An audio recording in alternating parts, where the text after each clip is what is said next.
Now, I'm conscious if I stand up, I might be blocking people's view. I usually stand up, but I will sit down. But do we have a little marked point at the images or not? It doesn't matter if not.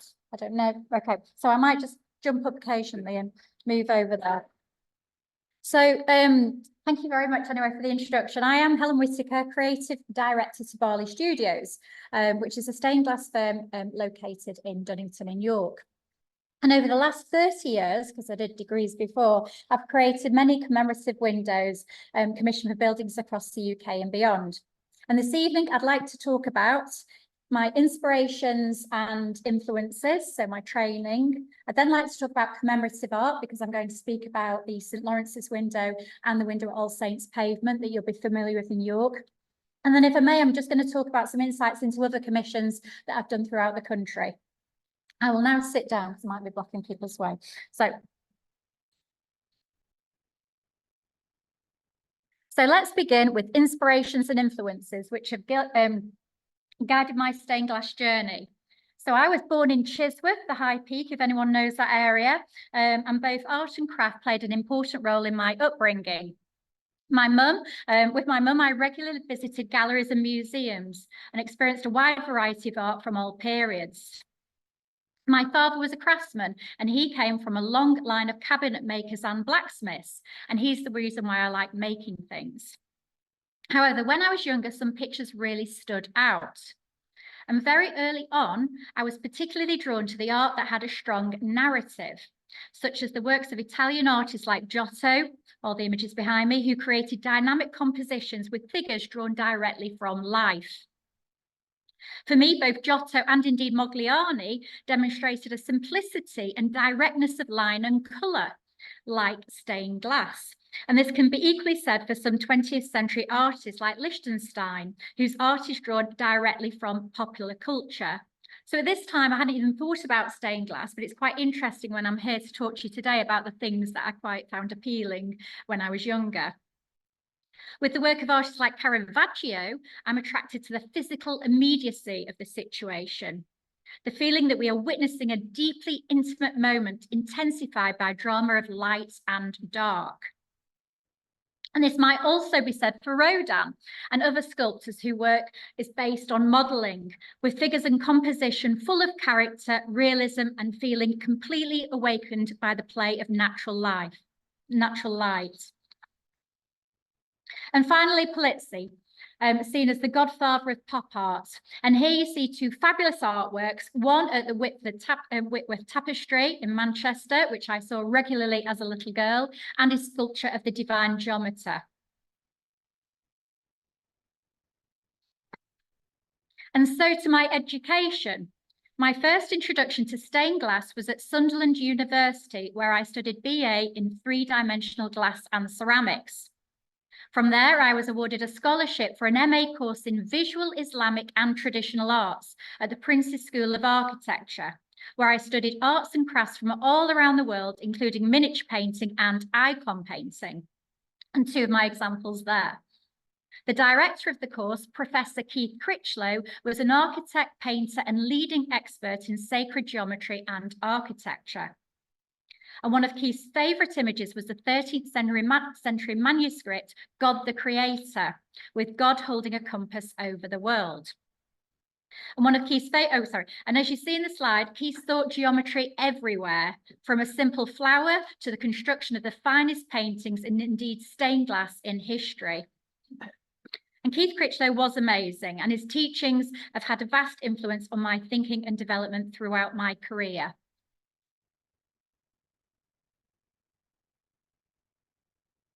Whilst I was studying, I also decided to get some work experience in leading stained glass studios, including Barley Studio here in York, where I worked alongside conservator Keith Barley and his team. And one of my first restoration projects was for St Mary's Church, Fairford in Gloucestershire. And as you see in the slide, the face of St Jerome, one of the four doctors of the faith, is missing, with my newly painted replacement above. The window, like the Doom window to its left, are two of 28 windows from a wider medieval glazing scheme created by Flemish glass painters.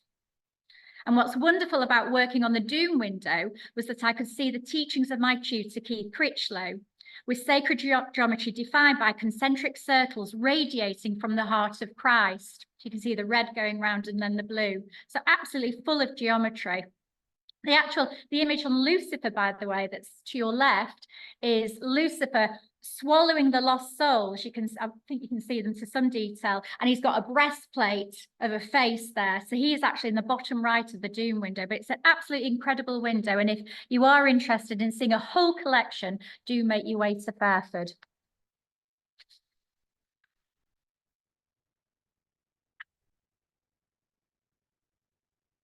In 1998, I started work at Barley Studio, doing restoration, painting, conservation, and also new work.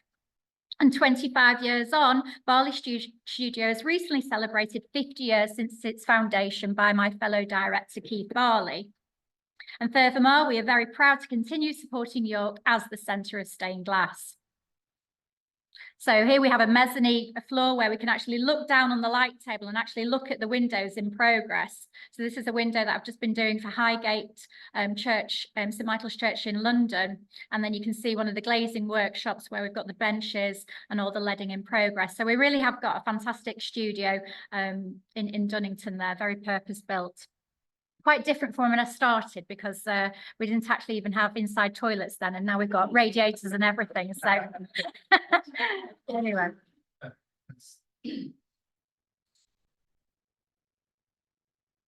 Right.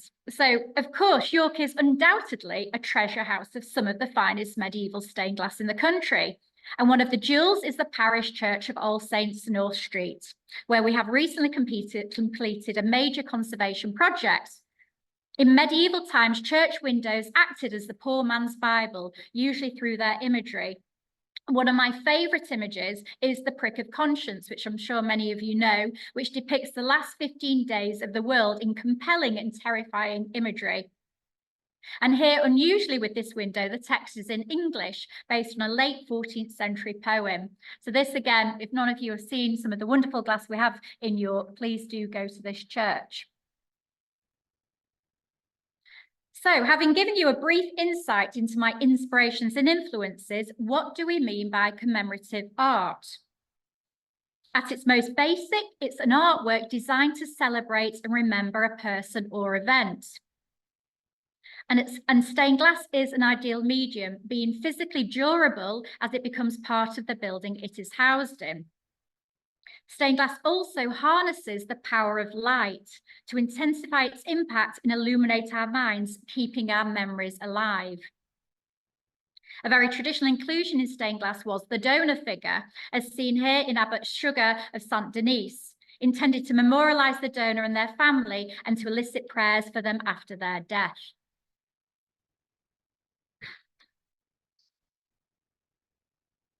The two world wars of the 20th century led to the creation of some of the greatest commemorative art. And here you see two windows by Hugh Easton, a stained glass artist I have always admired for his powerful imagery and meaningful narrative. On the left, the airman is shown over the long lines of sheds and buildings of the Derby factory, which produced the engines with which the pilots won the Battle of Britain. The one on the right at Durham Cathedral as the cityscape of Durham at the base of the window, including the cathedral itself. And I remember visiting Durham on the way back from my hometown to the university in Sunderland, and I was struck then by the power of the overall composition and the juxtaposition of realism and symbolism. As previously mentioned, I've always had a love of painting. And I'm particularly drawn to the narrative and meaning which are powerfully present in the works of war artists, from the traditional representational work of Laura Knight to the modernist works of Henry Moore and Paul Nash. Nash's Totes Mere was inspired by a wrecked aircraft dump in Cowley in Oxfordshire. The artist described the sight. The thing looked to me suddenly like a great undulating sea. The breakers rearing up and crashing on the plain. Nothing moves. It is not water or even ice. It is something static and dead.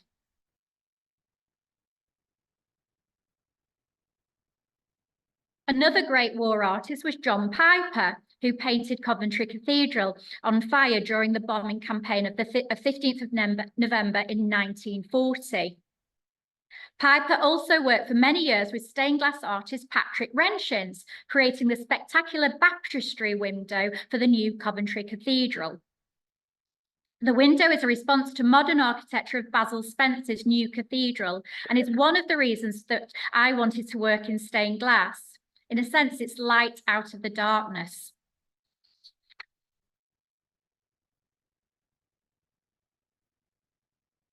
Coming to York, I was very aware of the York School of Glass Painting, re-established when Dean Eric Milner-White invited Harry Stammers and Harry Harvey to establish the workshop here in York. Harry Stammers created several war memorial windows, including those at Lincoln Cathedral. Closer to home, and on the left, is Stammers' window at St Martin Coney Street, showing the city of York on fire during the bombing raids of April 1942. St Martin's was rebuilt between 1961 and 1968 by architect George Gaze Pace, with Stammers' window installed in 1965. Harry Stammers created the window with Harry Harvey, and it shows the history of the city of York for the restored Guildhall, which opened in 1960. I put this in because I was very fortunate to actually work with Harry Harvey when I started work in 1998. And I was just mentioning to a few people earlier, I used to do the painting and I'd take hours on it. And he was the only person who could come up to me and say, "Very good, Helen, now wipe it off." So, and you can't do that with new people anymore. But anyway, but I have a lot to owe Harry Harvey for. And there he is, as you can see, on the left. Okay, the third part, so to my own creative work. I predominantly work on commissions for both secular and ecclesiastical buildings, and each project brings its own set of challenges, bringing my own creative expression to the commission. I usually consider 7 main points to help me with this process, and these points influence the style of my windows, whether they are geometric, figurative, abstract, symbolic, representational, or sculptural. And I'd like to now share some examples of my commissioned work. So to begin with, the purpose of the window. And I'd like to focus on the window for St Lawrence's Church here in York. In 2019, I was approached by Nick Bealby, who is here this evening, who became involved with the York Normandy Veterans about 14 years ago, when there were still 15 active members of the group. On behalf of the remaining veterans, Nick commissioned me to create a new window to commemorate the D-Day landing and the battles to liberate France during World War II. And here you see the window in question, which is in the porch of St Lawrence's Church. So there's kind of a grid pattern and then there's kind of a bit of mesh. So certainly something had to happen to it at some point. Not very attractive.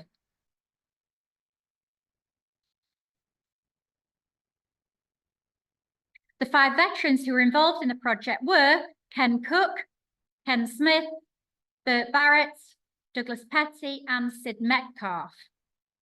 And I remember one cold evening in November meeting these veterans in the church at St Lawrence's, and I found the experience extremely humbling and actually extremely harrowing at times as they relayed their stories of their time in service.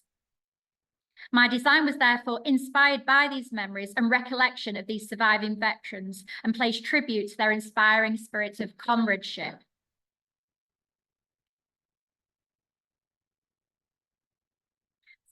So as mentioned, the window commemorates the D-Day landings, the Allied invasion of Normandy in Operation Overlord of June 1944. And as you're probably aware, this was the largest seaborne invasion in history and the largest combined armed forces operation to date. And researching archive photographs provided further inspiration through their powerful and dramatic imagery. And here's 2 photographs here.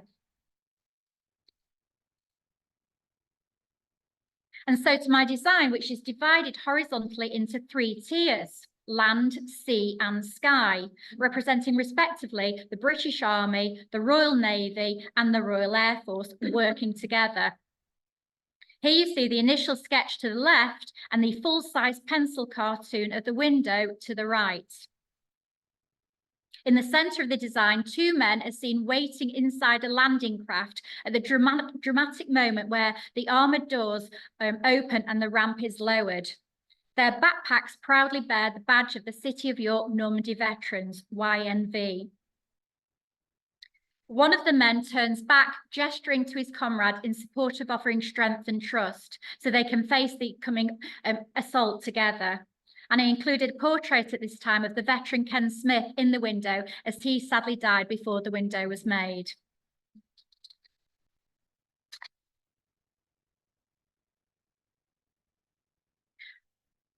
This obviously was during lockdown, and amazingly, during this period, ITV4 Made in Britain got in contact with us to see if they could actually feature the making of the window and the creative progress in their series. So this was aired in April 2021. And here is the finished window to the right, with the detail in the bottom section to the left. At the base of the design are the roofs and smoking chimneys of the homes the soldiers are defending and the trees they climbed in childhood. Beneath the men's feet are the words taken from the hymn, Judge Eternal, throned in splendour, and the homestead and the woodlands plead in silence for their peace. Thus the men in the window inhabit two worlds, their thoughts moving between the security of home and the horror of battle, but with hope and peace to come. And you can also see St Lawrence's Church and Wormgate at the base there as well, and the chimney. So those are little features surrounding St Lawrence's.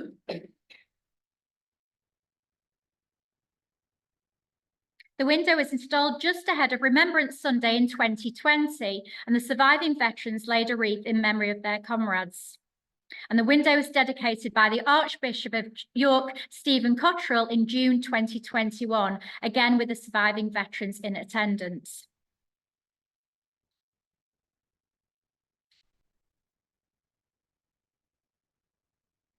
My second point is the relationship of the window to the people who use the building. And this, again, is another military commemoration. And this commission was for All Saints Church Pavement and was particularly poignant. The window was funded through the City of York Afghanistan Commemorative Appeal, launched by the York Press in 2011, and supported by thousands of readers and other residents across the city. All Saints is the military church of York, and although this is a commemorative window for the war in Afghanistan, it is also a memorial to 3 young York servicemen who lost their lives in conflict. I met with the families of these 3 men several times while working on the design, and was inspired by their design for peace and their sons' commitment to country and comrades and their comrades. And so to the design, which you see to your left. The main focus of the window is the traditional symbol of peace in the form of a dove, which is also the symbol of the Holy Spirit. And beneath the dove is a winding pavement from the cobbles or setts, which is a reference to the church All Saints Pavement, which stands on one of the earliest paved streets in York. In the distance can be seen a glimpse of the heavenly city, the resting place for all our journeys, with the coloured lines in the pavement referring to the 3 regiments which have lost their men serving in Afghanistan. You see the Royal Dragoon Guards, maroon, gold and green, the 40th Regiment Royal Artillery, which is red and blue, and the Royal Marines, which is blue, red, green and yellow. So this was the design at this stage. The 3 York servicemen are represented as individual stones, proudly displaying their regimental badges, and are flying upwards towards the dove and the heavenly city. The yellow colour beneath the stones reminds us of the sun and the desert earth of Afghanistan. And on the side of the cobbles are the names and ranks of the 3 men: Lance Bombardier Matthew Hatton, Trooper Ashley David Smith, and Marine David Hart.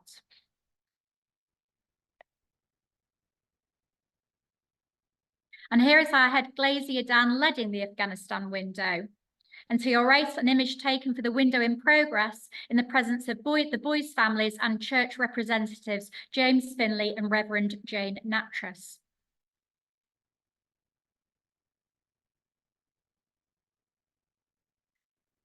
And this doesn't happen that often. I'm actually fitting a window. So here's myself and Alison Gilchrist fitting the window in situ to your right.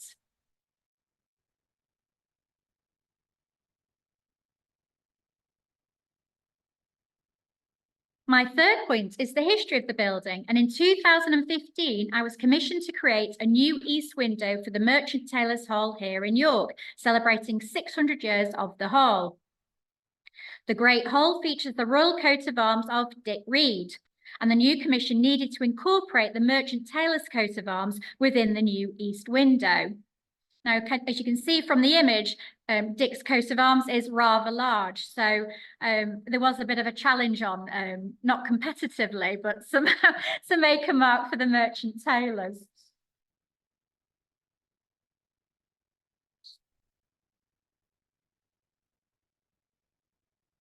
Previously, I had restored another window in the Little Hall by Henry Giles, which was mentioned earlier, his very first window. And as inspiration, I followed the rectangular glazing scheme that was very typical of stained glass during the 17th century. In my design to the left, the Merchant Taylors' coat of arms creates the focal point, depicted as if sewn into silk.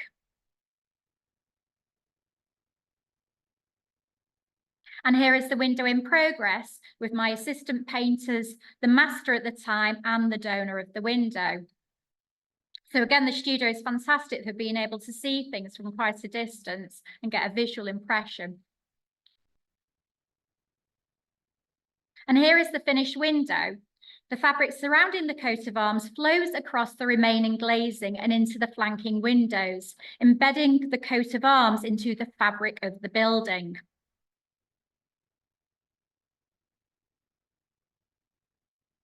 The anniversary dates, 1415 to 2015, are shown embroidered in gold thread below, with a sculpted silver needle and thread finishing the stitching.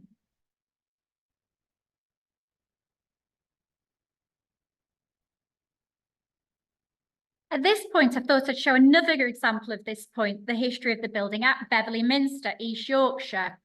As in medieval times, Beverley was a place of pilgrimage from York to the shrine of St. John at Beverley Minster. However, the Friends of Beverley Minster wished to reintroduce the idea of modern-day pilgrimage into the Minster, and especially into the retro choir, the location of the shrine. To the right, you can see my design for my first abstract window.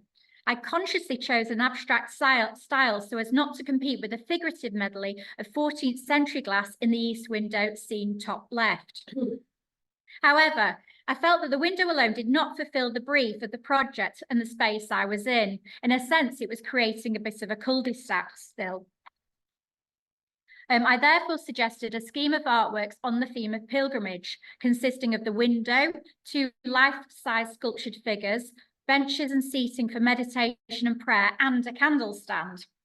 And the pencil drawing shows my initial concept with new designs within the context of the existing artwork, with the maquettes of the sculpted figures to the left. Now, I remember being very excited at doing this commission and thought, fantastic, I can do stained glass, I can do sculpture and everything. And then when I actually won the job, I think I went into a dark depression for a week and completely panicked that I'd actually overstepped the mark. But it came to fruition, and I was very fortunate to work with a chap you might be familiar with called Harold Gosney, who's a sculptor in York, who's got a piece at York Art Gallery, and he mentored me through the project. So I was very fortunate with that. And here is the new stained glass window. At the base is a pilgrim making its way upwards towards God's light in the centre. The window is based on geometric spirals representing the two-way relationship between the pilgrims and God.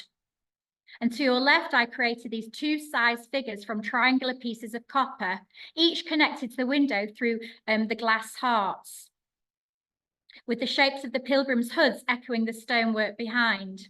And in the centre, the candle stand and the benches and seating. So the idea was whichever way you went into the retro choir, you looked at the window which shone on the figures, or you looked at the figures that looked up at the window. But whichever way you were in that environment, you were on part of a journey. And then the whole moment you could either kneel or you could sit down and just meditate.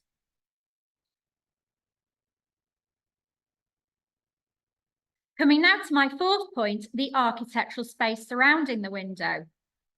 These two windows for All Saints Church weathering sets were commissioned by twin siblings whose farming family had long associations with the Worshipful Company of Glaziers, for which I am also a member.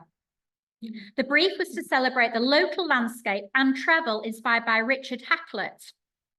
Hakluyt was once rector at Weathering Set Church and published important works on travel and migration. The church itself, as you will see, is 15th century with its perpendicular architecture. And I somehow wanted to create a unified composition across not only the three lights, that's three sections, but also two windows.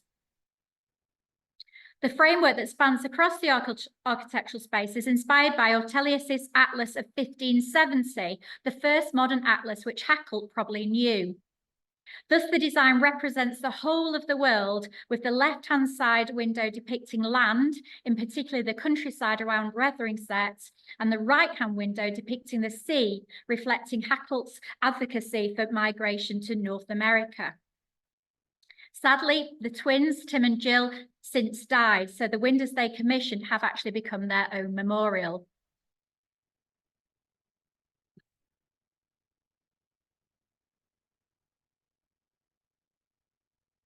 And here is the completed left-hand window. Bottom left, we see an open book with an image of a 16th century sailing ship, a symbol of the personal voyage through life and beyond. And to its right, a wonderful line by Walt Whitman. Now, voyager, sail thou forth to seek and find. And there's a floating page shows the coat of arms of the Worshipful Company of Glaziers, here being inspected by the master on a visit to Barley studio. And a partridge, as you probably saw. And some details of the right-hand light, with the map of Ortelius's great atlas to guide the traveller, and some associated fish of its seas. And finally, the finished windows, beautifully framed within the architectural context. As I know, there's probably architects or people interested in architecture, I've thrown another one in, which is the effect, again, the effect that the character of the architectural space can have on the evolution of the design. And these windows dominate one side of this very important 14th century church, and the need to create a unified scheme was complicated by the budget, as the chap who gave the money only had enough money for one of the central lights of each window. An initial suggestion, as I said, was to fill only the central lights, but I felt this would have drawn attention to the differing heights. You'll notice that the two first windows are actually higher than the two second, and all the traceries, that's a small window at the top, are all different too. So I was very conscious if I just put an element of stained glass in each, it would really kind of stand out. So I decided to retain the pattern of the existing diamond quarries and filled about a third of each window with stained glass in an arrangement which created a sense of movement and flow along the length of the church. The four large windows celebrate creation through images related to the four seasons and elements: water in the first light, fire, earth, and air. The theme of the seasons also linked to the windows with the farming family who gave them.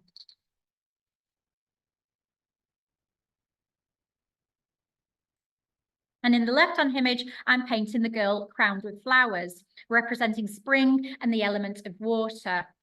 And she emerges from the bottom left corner of the window amid swirling waters, leaping fish, and seasonal flowers. And in the right-hand image, the figure represents autumn and the element of earth. And here are the final windows.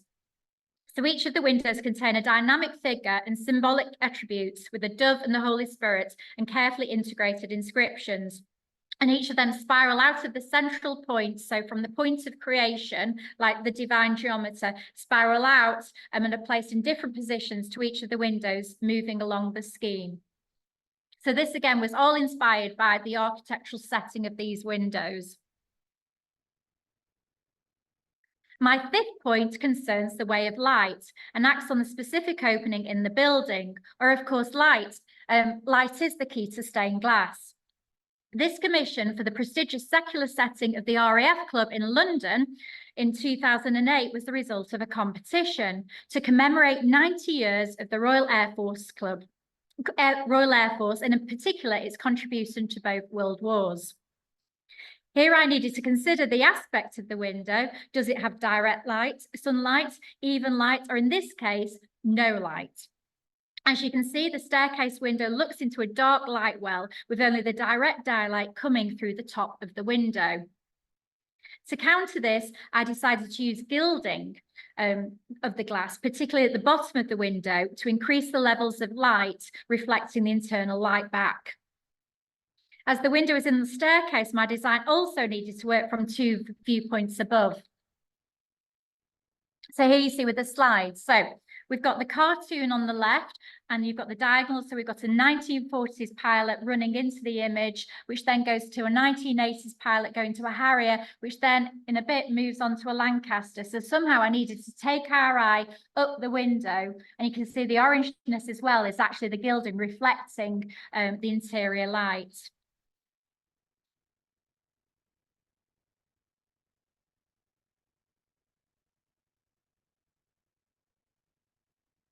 And upwards, as I mentioned, to the iconic airborne Lancaster bomber here on the left. And to your right, the full window, where you can see the glowing of the gilding at the base of the window.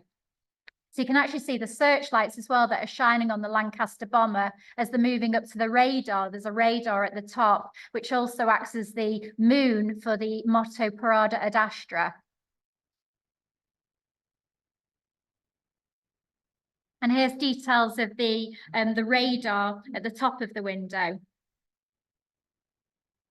And like all briefs in stained glass, you do have to make sure that you're still creating a work of art and not a tick box exercise. So somehow I had to incorporate all of this in something that was visually attractive.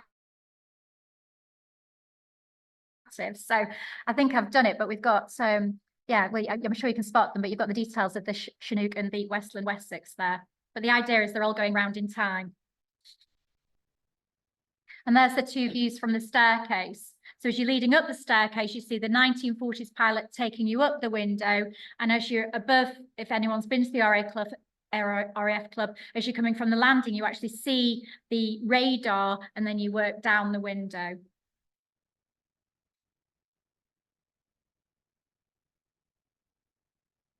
Light was also a feature for the second window I did at the RAF Club 10 years later. And this was, yeah, a second commission, which was to celebrate women's roles in history of the RAF.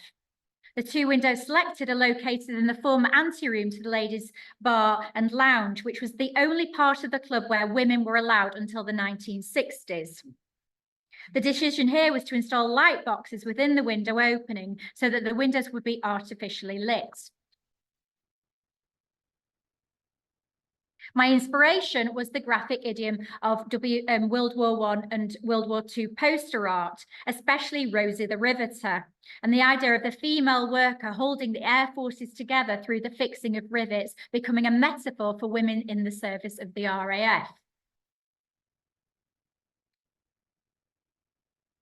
And here is the design, which captures the graphic nature of World War II poster art with block colours and bold lines. And the two windows show details of activities that were undertaken by women during the two world wars and on to the present day. From the operations clock, which you can see to the left, and the typewriter to the left-hand window, to the Merlin helicopter and the Hercules and Tornado aircraft on the right. And in both these new stained glass windows, lines of rivets at eye level can be seen across the base of the window, providing lenses through which images of women serving in the RAF can be viewed. And again, here is our head glazier, Dan, leading the lenses in the window.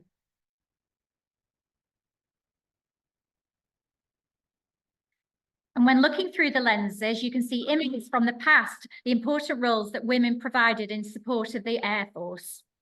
The original photographic images were printed on a second layer of glass installed behind the stained glass windows. And here you see the screens being installed in the light boxes in front of the Georgian frames. And these are the finished windows, and between them is a depiction of the George Cross, a tribute to the extraordinary bravery of Daphne Pearson and Noor Khan in the later case resulting in her murder.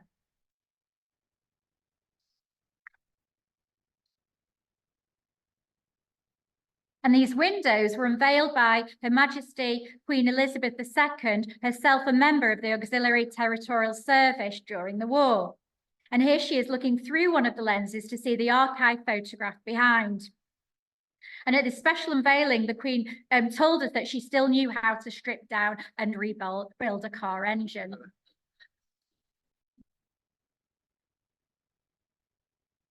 Okay. My 6th point relates to structural considerations. As with any window, one must be able to withstand the elements within the building it is housed in. In 2018, I was commissioned to work with David Hockney to create the Queen's window as the most celebrated living British artist of her reign.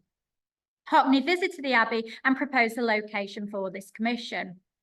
And he felt that the existing windows to the right were a bit drab and uninspiring, and that a burst of joyous colour was all that was needed.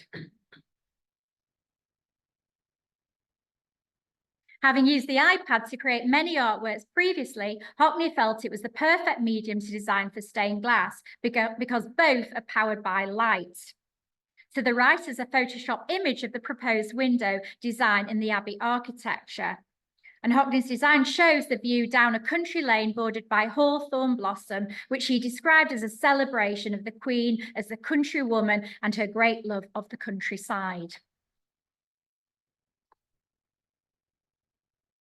To assist in the translation into glass, I flew out to California to work with Hockney on the lead work to ensure it would be structurally sound. And here I am working on the design at half scale as the window is so large.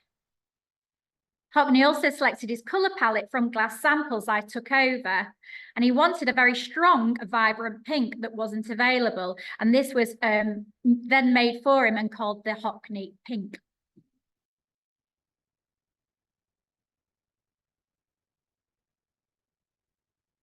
And fitting the window within the existing ferramenta, because I talk about structural supports, was probably the most stressful part of the project. So you can actually see the ferramenta, the iron bars that are going across those windows. And we thought that we could move them, but they were actually encapsulated by lead each side, which was something they used to do a lot in the medieval period. So it was quite a job to try and move them so they nicely lined up to the window you see on the right. But all of them had to structurally fit within David's design. And again, this was all done with David watching over us and the television crew from all over the world. So it really was quite stressful. Okay. Finally, my 7th point is the relationship of the window to other works of art in the building. And here is my latest commission for Selby Abbey, dedicated on the 24th of March this year. The theme of the window, the agony in the Garden of Gethsemane, was requested to continue the Easter theme of the other windows in the north nave aisle of the Abbey. And the window gives a view of the olive groves of the Garden of Gethsemane. At the centre of the design, an olive is open to reveal its inner shape, the cross of Christ's sacrifice within. And beneath the olive trees, 3 flowering lilies, also known as white-robed apostles, symbolise the 3 followers who waited with Christ. And the dark shadows at the base of the window give way to the burst of white flowering olive blossom at the top of the window. And of course, I don't just, as what people thought with David, that I don't just press a button and it miraculously happens from an iPad. We have to get through all sorts of approval, like you see here, from the donor to the PCC to the DAC to all these kind of authorities who are all there to make sure that actually we produce the best standard of craftsmanship we can within these very historic buildings. Thank you.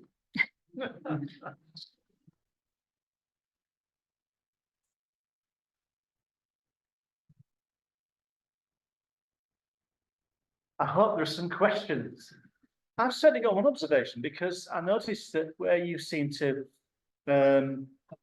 develop from Harry Harvey is the fact that where you've got a medieval window frame, it's no longer a constraint, that it's a whole image within the window aperture. So whether it's tripartite or it's got 5 panels makes no difference, that the image covers the whole. And even when I was sitting there looking at the reduced images on there, you could actually aware that you're looking at a complete picture, and there has to be a couple of silhouettes of mullions in the way. That's fascinating, because all the windows before that conceived as separate works in each. Well, they were, but if I go right back, this is the interesting thing. I remember having a discussion with an architect about that very point. Yeah.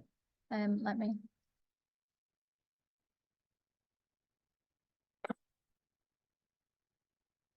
I have to show you because it's important to get the picture.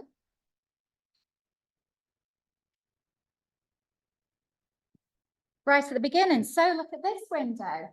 So this is 16th century. Yeah. So I did a window for Branster in Durham, and the architect was telling me, well, stained glass, it all fits within each, you know, so it doesn't stretch across, you know, this is not what you do. This is a very modern idea.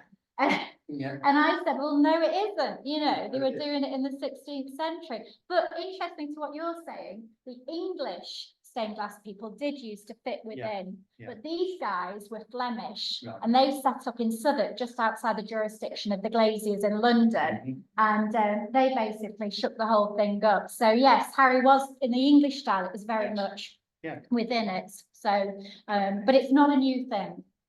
I mean, it's essentially you go to St Lawrence's, because I'm hoping to give a talk about the John Fully look. Oh yes, there. Just looking at a bit of a biographical details and things like that. And that's very much in the sort of style that Harry Stanley's used, that it's radiance, it's almost Wyndham Lewis. But the thing that they don't notice is it's got that medieval habit of De Soto in Sioux, where you've got the heaven up there, like a Fra Angelico painting, you've got heaven up there, dividing line, then the earth down there. And there's some of that in your Normandy window. You've got the scenery at the bottom, you've got this division, haven't you? Yeah. Oh, I'll use that. Well, part of my degree was art history. Tanita. If this particular St. Lawrence is what I go to a lot of churches in the room, and I've noticed there's a lot of windows where the faces have disappeared. And I wondered, have they been sort of taken out because of iconoclasm? They used to go around knocking the no. So there's 2 points actually. We do one of them, if it literally is like a piece of mottled glass, they probably have been knocked out, you know, when they were going around destroying all the windows in Britain. But the other factor that we do have is windows that are suffering from paint loss. So certainly windows of the 19th century, when the pigment and the glass weren't working together, the pigment started to go very ghostly, and that's another issue. But this has definitely been, you know, removed. There was actually this church was protected in Fairford, and because of apparently had a royal connection to it. But there was Daniel Defoe in, I think it was 1703, there was a storm that wrecked all the windows. So this face probably wasn't knocked out actually, but most of them were in what you're speaking about. And the other thing that happened with the computer, when I'm looking at all these windows, because I always thought they were coloured glass. I hadn't realised originally that they were painted.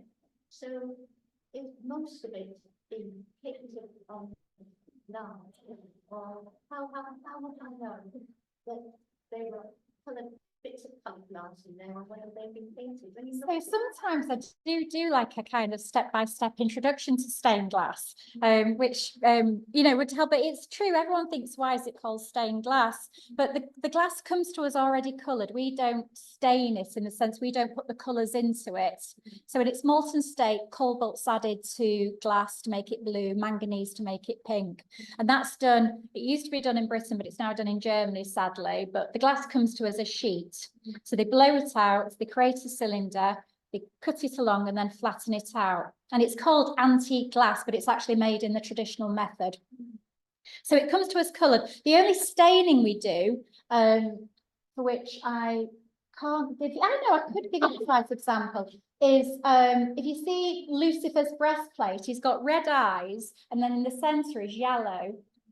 So that would have been something called flashed glass. So red was the first flashed glass, because when they made that as a solid colour, it became black. So they thought, goodness, we can't make red. So they decided to put a layer of red over clear to make it thinner, you know, lighter colour. And what they realised is they could etch the layer of red away to reveal the clear. So they got terribly excited for the pumice stone. And then in the 14th century, they came up with something called silver stain, which they could actually apply to that clear colour that would turn it yellow. But the name is stuck now. Really, a lot of the glass you see today is coloured glass that's painted, but we call everything stained glass. But true stained glass is when you see a yellow colour without the division of lead. So if you imagine normal stained glass, you have your red, lead, blue, lead. But if you see yellow and red on the same piece with no division of lead, it's often stained glass. Yeah, the BBC documentary on the restoration of the Great East Window shows them applying the silver nitrate, and once they put it through the furnace, yeah, it goes yellow. Yeah. And of course, that's St Martin cum Gregory. We had a visit there some years ago with YAYAS, where they've used cheaper material to repaint the glass, and after 500 years, it's gone black.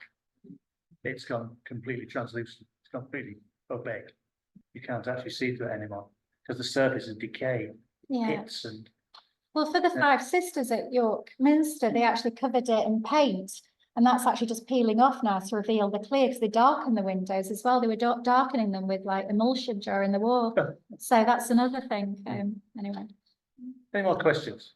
Yes. Yes, Anita. Well, from getting your permission, and I know they're on different sizes, but on average, from you getting the permission and you installing it, how long does that take? About a year or two, maybe. Yeah, depending on the commission. It's about a year. That's because obviously you've got to go through various committees.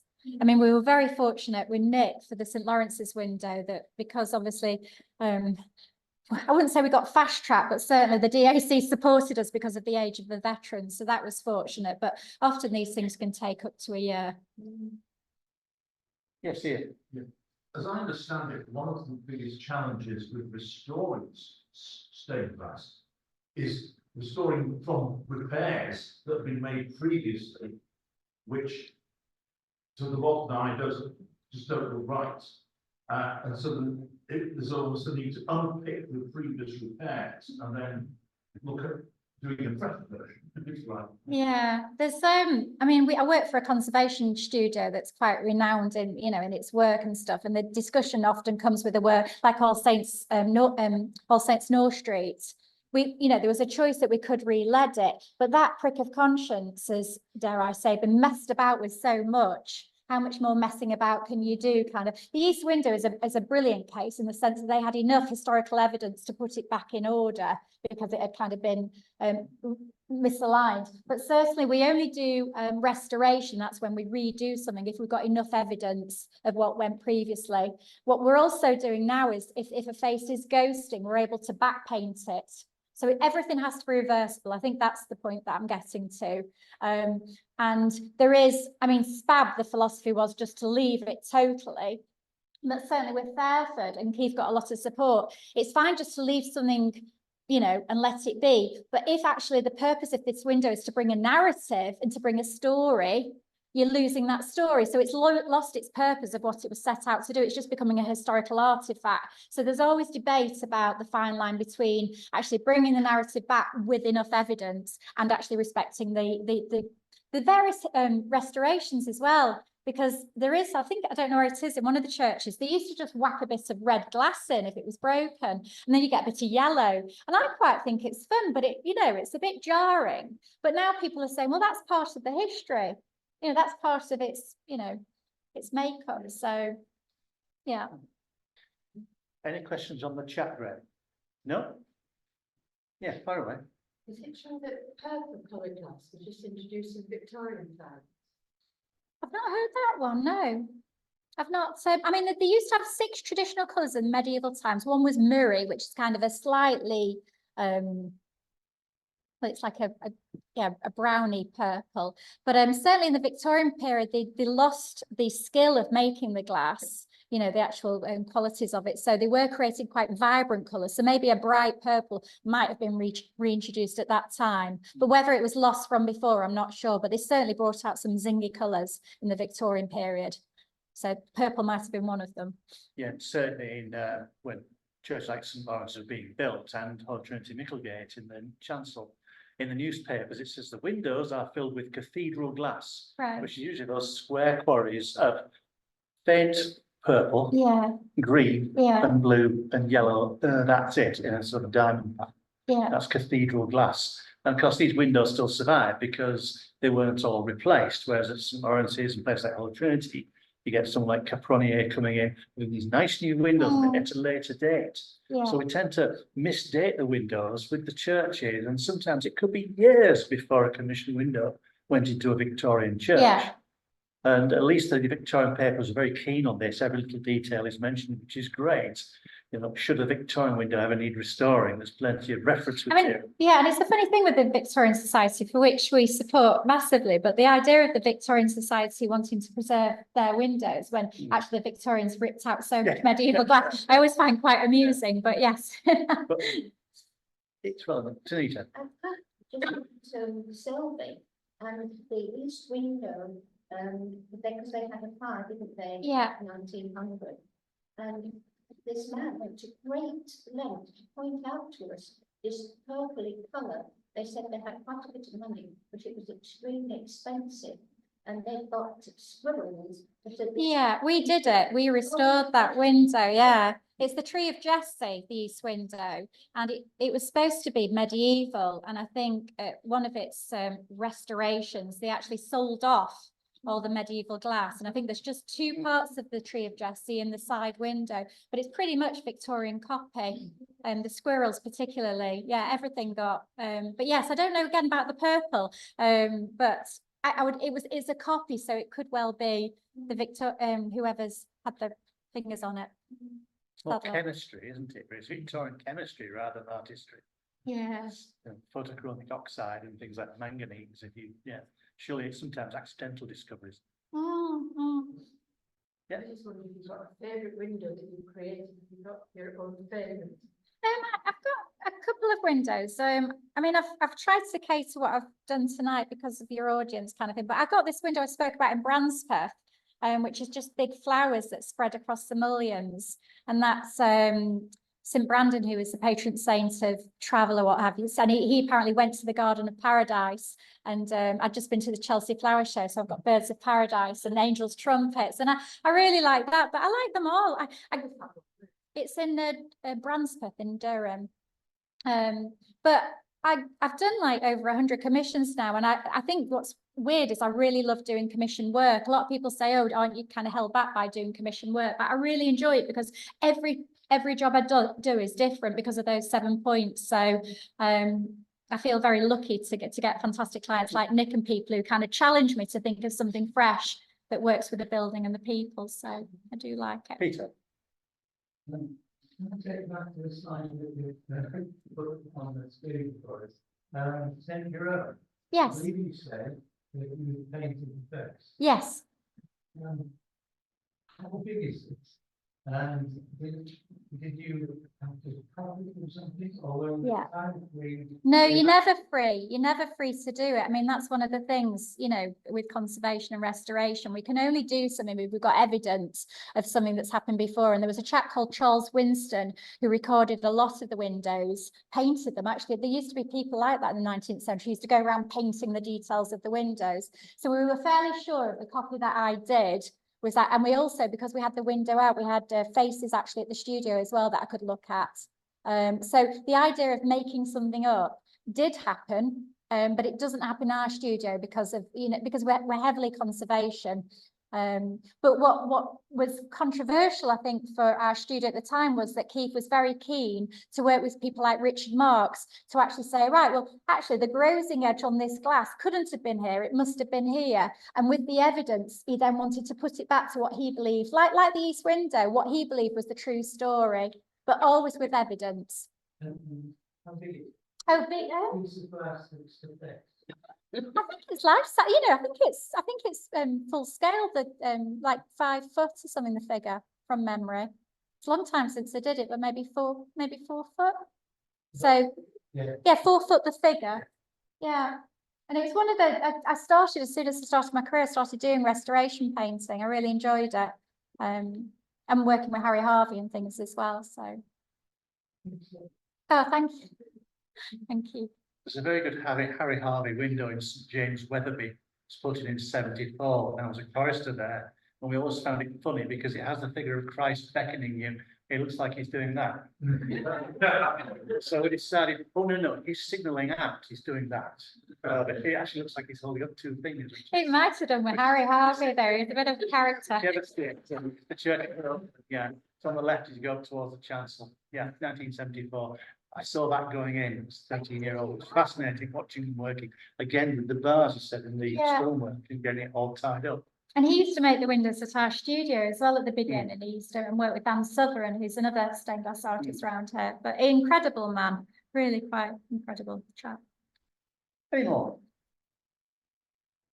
Well, Helen, that's fantastic. You I crammed so much. speeded up a bit, didn't I? Yeah, Sorry for you. crammed a heck of a lot into 1 hour.